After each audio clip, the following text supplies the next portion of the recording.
Thank you for staying with us. The World News at 6 begins with the Board of Trustees of the New Nigeria People's Party (NNPP) suspending its candidate in the February 25 presidential election, the Senator Rabiu Musa Kwankwaso, for alleged anti-party activities. The Board of Trustees also suspended the National Working Committee members of the party. It also appointed new national officers headed by Dr. Agbo Major as acting national chairman and Mr. Ogini Olaposi as the acting national secretary. The suspension is for 6 months. Addressing newsmen at the end of the meeting in Lagos today, Secretary of the NNPP Board of Trustees, Babayo Mohammed Abdullahi, accused Kwankwaso of hobnobbing with President Bola Tinubu. The People's Democratic Party (PDP) presidential candidate Alhaji Atiku Abubakar and the presidential candidate of the Labour Party, Mr. Peter Obi, without the board's authorization. Abdullahi announced that Kwankwaso had been stripped of the NNPP national leader status by the board. The secretary of the Board of Trustees said the purported suspension of the NNPP founder was a flagrant gross violation of the party's constitution. He explained that the pre-election memorandum of understanding signed with the Kwankwasia movement, the National Movement and the National Association of Government-Approved Freight Forwarders had been rendered void by the actions of the National Working Committee. Meanwhile, as the date for the Presidential Election Petition Tribunal to deliver its judgment draws nearer, the national chairman of the Labour Party, Barrister Julius Abure, has assured Nigerians in the United States that the party's candidate in the February 25 presidential election, Peter Obi, will soon be declared president of the country. Abure, who has been on a tour of the United Kingdom and United States to encourage members of the party, said the judgment by the tribunal was expected to come on or before September 16, 2023. In a statement by the National Publicity Secretary of the Labour Party, Obiora Ifo, he assured Nigerians in the US while addressing the obedient Nigerian community, the candidate would eventually emerge winner of the election. Now joining me to discuss this and other issues on the World News at 6 this evening, we have Mr. Awa Omiko of the Sunday Editorial Desk. Good evening, Mr. Omiko. Good evening. How are you? I'm very well. Thank you so much for joining me. It's always a pleasure to have you here on the World News at 6. Now let's begin with the New Nigeria People's Party, NNPP, coming in with what we might call a shocker today.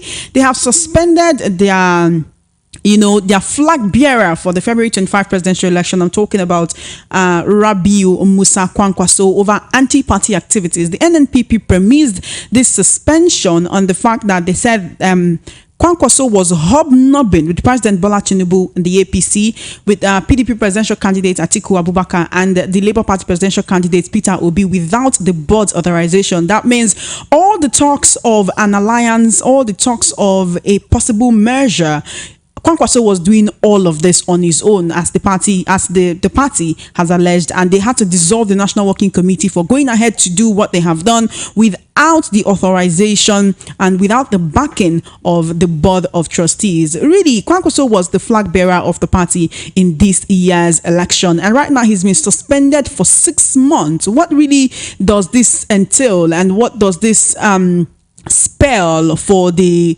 talks of an alleged alliance, since his party is not backing him for this? And what look does it give to him, Well, it's quite unfortunate. Alliance don't only on very few cases that alliance work in Nigerian politics. It shows that the alliance has failed before takeoff, and automatically it has its own grip on the only grip it has in Nigerian politics, that it does not create room for a strong opposition. And as I've observed, that strong opposition died with the days of in the 60s with the NCNC and the action group of those days and NNPDC. So after that, there has never been any other strong opposition. And something that looks like it was the time to push away Jonathan from governance. And after that, it has always been that way. And now, if you look at the so-called opposition that is even created, Peter Obi is a strange bedfellow. Kwakwanso will never agree. Atiku will never agree. So Atiku will always want to be the head, can never be a VP. Even if Peter Obi decides to be the VP, where will Kwakwanso be? So automatically it shows that it was more or less a sham. It was a sham, and that sham has not come to being, because you can't. An individual cannot be acting on behalf of the board. If at all an individual acts on behalf of the board, it must have the authorization of such a board. But now it shows that nothing. He was working alone. He was more or less like a loner. And for him to have been suspended, he is a layback. It's a layback, taking back the party and taking back, meaning that all the whole plans, all the whole thing has been a sham. And it's a layback on his political stand and his political career, a layback on the so-called Nigerians they've been following them in the sense that this party, this alliance is going to form a formidable opposition against the APC. And the fact, it's just like it has scattered the catch of apple. And the people are not looking for another hope. But for the alliance to stand, I see them as strange bedfellows coming together. So it's another sham in the making. Thank you. Thank you, Mr. Omiko. Although the NNPP says the suspension is just for 6 months, pending the outcome of their investigation by the NNPP's disciplinary committee, that he has flagrantly violated the MOU that Kwankwaso signed, with the party, with the Kwankwasia movement, with the national movement, with the National Association of Government Approved Freight Forwarders. It might be too early to talk about the 2027 elections, but do we see Kwankwaso still having a strong hold in the NNPP after this event? Well, in Nigeria, yes, Kwankwaso is a figure, is a person it's a strong figure, it's a formidable figure. He is, and we can't do away without him. But the fact is that, if you begin to look at the Nigerian politics and the way and the characters involved in Nigerian politics, he may come out tomorrow if the committee finds him to be free. He may come out tomorrow, and yet still carry his people. Once he has the money and the charisma, people will follow him. Nigerian politics is more of money and not character. So people will follow him once he has the wherewithal to push his ideas, whatever thing he has, and yet you see people following him. So I don't see him to have actually lost in totality, but I see him to go back home, go back to the drawing board, and do the needful, and will come back better. Just know that the people he's working, let him choose the right people to work with, and he will come out a much more formidable force. Thank you. Thank you, Mr. Omiko. Let's quickly move on to Abure, who has been on a tour of the United Kingdom and the United States for some time to encourage members of the Labour Party, pending the judgment of the presidential election petition tribunal. Now, he has gone on to tell them to relax, that Obi will surely be declared president. This he said in the US recently, according to the National Public Secretary of the Labour Party, Obiora Ifo. Now, what I really want to ask is, he went on to say in speaking to them, he made a narrative. He said, they have mothered sleep and they will sleep no more. They have stolen what is not for them, and they will not sleep until we recover it all. We are expecting judgment between now and September 16, and I am very sure Peter Obi will become president. Without sounding immodest, since they took over, things are now worse. That is end quote. Now, we don't know what the judgment of the tribunal will be, as this case is still sub judice. But Julius Abure going around and telling, the Obi supporters call themselves the obedient, and telling the obedient people in the US that relax, Obi will surely be declared president. Can that be seen as forcing the hand of the judiciary, saying what you think or what you expect to be the outcome? What he's sounding so sure that this will be the outcome, even though he does not know what the tribunal will say yet. Can that be seen as forcing the hand of the judiciary judiciary? Can we liken this to the all eyes on the judiciary billboards that were pulled down because allegedly they were, impinging on the rights of judiciary and forcing their hand? And issues are it's not a matter of all this is acting on ignorance. You see, Nigeria is a place where certain things are done and you escape. Nothing. Hello? I'm with you, Mr. Omiko. So some of these things are done on ignorance. For a case that is in court, you don't really know where the pendulum lies. Even if you're among the judiciary, you cannot come out to say this is exactly how the. Hello? I'm with you, Mr. Omiko. I said even if it's among the judiciary, he cannot come out to say that this is the way going to go, because you never can say the arguments on ground, and by this it will actually be wrong for him to be saying that that the ruling will be in favor of Obi. That is, you are preempting the judges, which is highly unfair. You are tampering with judgment, which is highly unfair. There may be other technical grounds on which Obi may have lost out, and having done that means you are setting the people against the country. In some clients, characters like that would have been arrested because you are like inciting the people.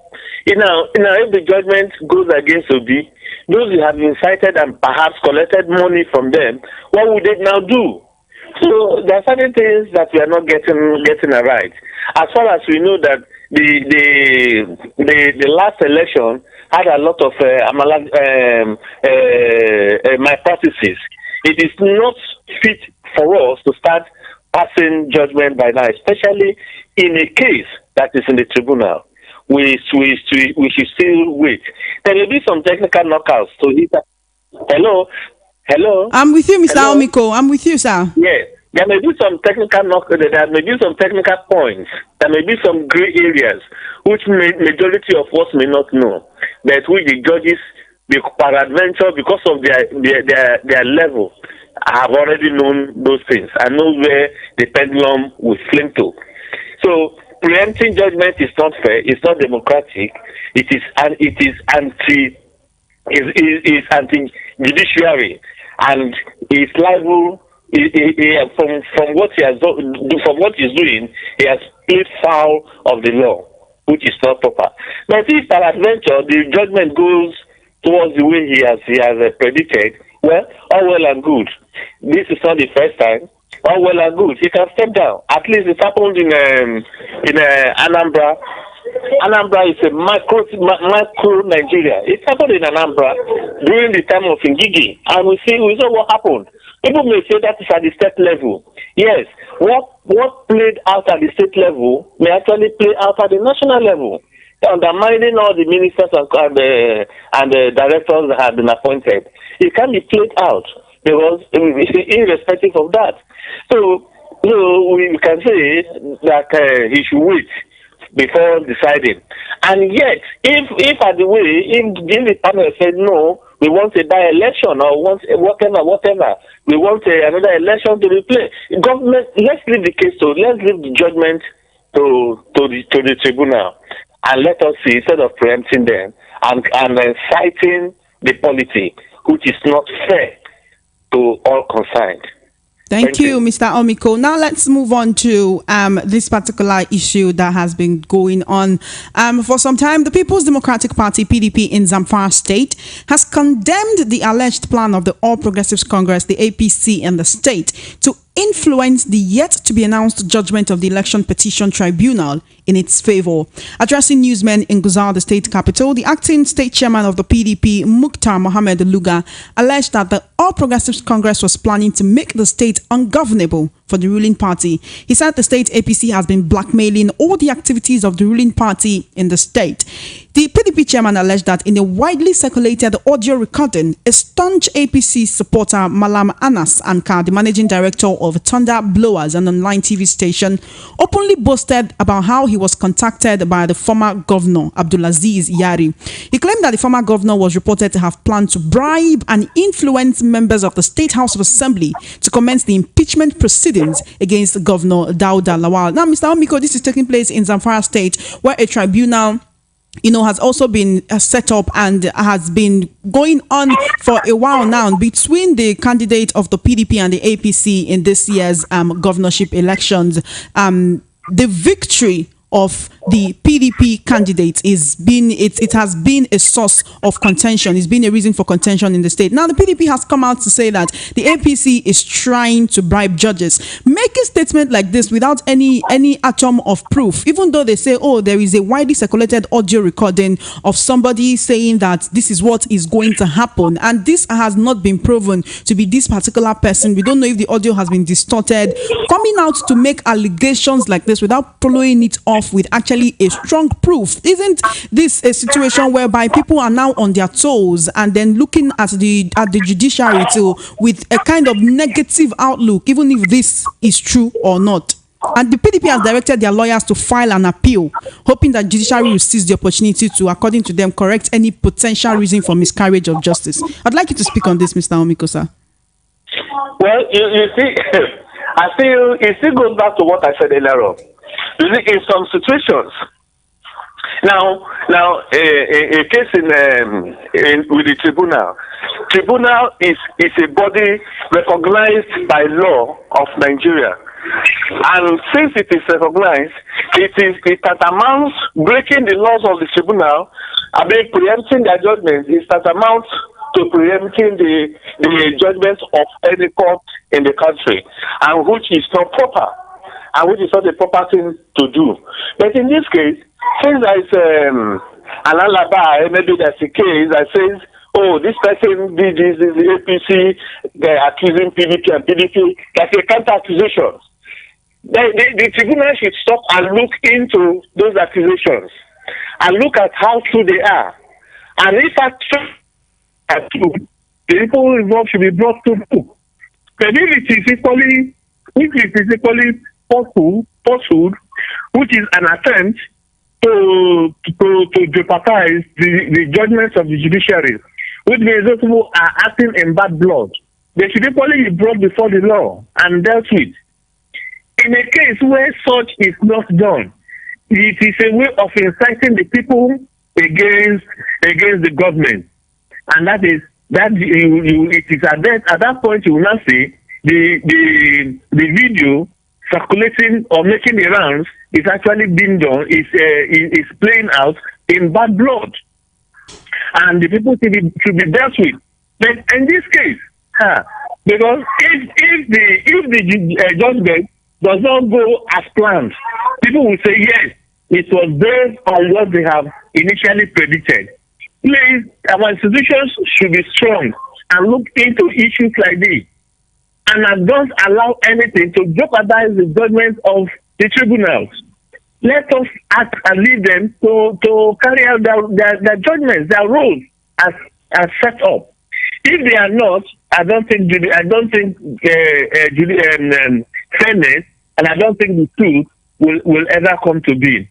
Please, it is high time our institutions rise up. The Nigerian police, DSS, and even the legal council, and even other bodies that are involved in checkmating some issues like this, they should be brought. They should be proactive. Make sure that anybody trying to use one means or the other to jeopardize judgment should be held and be brought before the law. Because if you look at that judgment is very, very key. Accusing APC, and you know the stand of APC at the center, and the stand of APC in most places. And if PDP loses out, imagine what that's going to mean. is going to make that state ungovernable and going to make that state heated. Polity in the state heated. And when you put it, you discover that everything that will be done within that state will be anti-party system, and it may, at the end of the day, not go well for everybody concerned. Thank you so much, Mr. Omiko. We should allow the judgment of the tribunal to take place. Thank you. Thank you, sir. Now, my final question will be quickly. This is under investigation at the moment, or rather, the PDP has called on the National Judicial Council and has actually initiated an appeal at the appeal court for this to be investigated. Let's say the investigation reveals that this is actually true. Should Nigerians fear that this will be replicated in other states and possibly at the national level? Sorry, I didn't hear you. I wasn't clear. Your voice wasn't clear. Yes. Now, the PDP has actually asked the National Judicial Council to wade into this matter. They're calling for an investigation and have also launched an appeal at the appeal court for this to be investigated. Let's say, the DSS, everyone involved, security agencies come together and actually investigate this issue, and it turns out to be true that this audio clip that's going around, it is true. It is the voice of this person, and yes, this is what this party is planning in the state. Should Nigerians fear that this will be replicated in other states where the tribunals are sitting and possibly at the national level?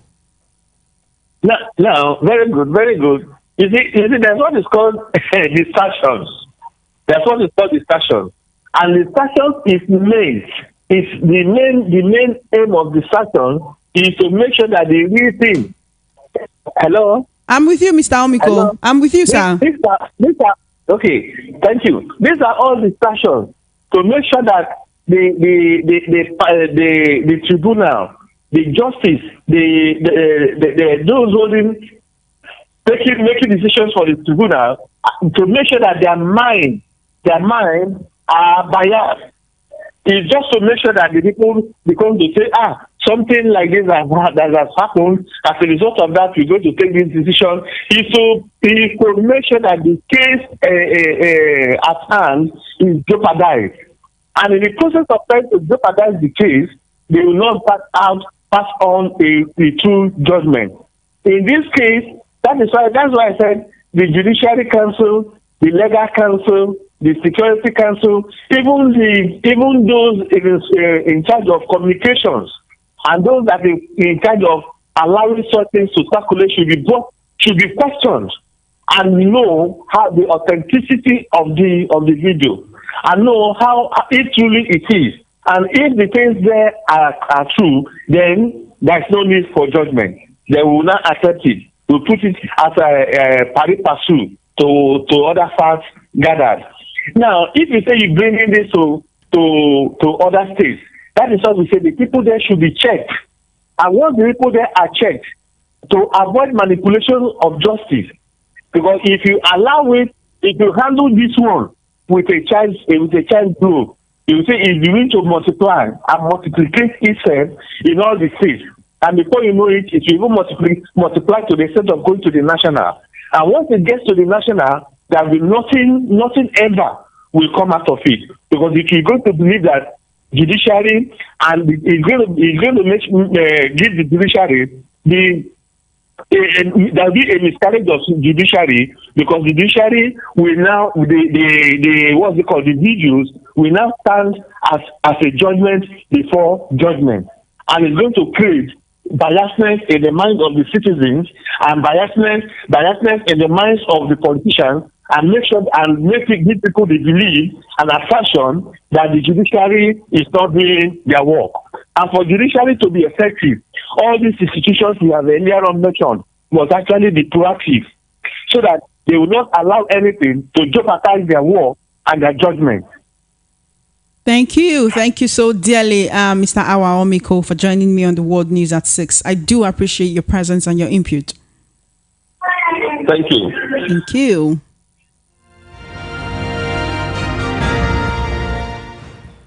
In another development, the Kano State Governor Abba Kabir Yusuf has reduced by half the tuition fees for state state-owned tertiary institutions. The development was confirmed in a statement made available to newsmen today by the Commissioner for Higher Education, Dr. Yusuf Ibrahim Kofar Mata. VOP News gathered, however, that only indigenes of Kano State would benefit from the tuition fee reduction. According to Kofar Mata, the action was taken to alleviate the compounding financial hardship for the good people of the state. He noted that the resolution was reached during the meeting with the heads of tertiary institutions, the visitor and the state governor today in the state capital. In his congratulatory message to the students, parents and the people of Kano State on the development, the commissioner hopes that the beneficiaries and entire people of the state would lend their unflinching support and cooperation to the present administration in its determination to bring overall progress and development to Kano State. You are currently listening to the World News at 6 on Voice of the People 90.3 FM. And now on the foreign scene, the Niger junta has cut off electricity and water supplies to the French embassy in Niamey with no food deliveries allowed, according to Turkish news wire Anadolu, citing multiple social media sources. Reports say the junta had also taken similar action at the French consulate in Zindar and everywhere else. President of the National Support Committee for the CNSP, Al-Issa Hassoumi Bourima, asked all partners of the French bases in Niger to suspend all fuel supplies of water, electricity, and food products. He asked that any partners who continue to help the French in the process of supplying the goods and services will be considered enemies of the sovereign people. The reports came after a 2-day deadline given by the military junta to the French ambassador Sylvain Ite to leave Nigerian territory. Relations between Niger's junta and several Western powers, including the West African bloc ECOWAS, have soured since the coup on July 26. However, authorities in Paris were quick to reject the order against its ambassador by Friday evening, insisting that France did not recognize the military ruler's authority. And that's it on the World News at 6. Just before we wrap up, let's take a look at the top stories again.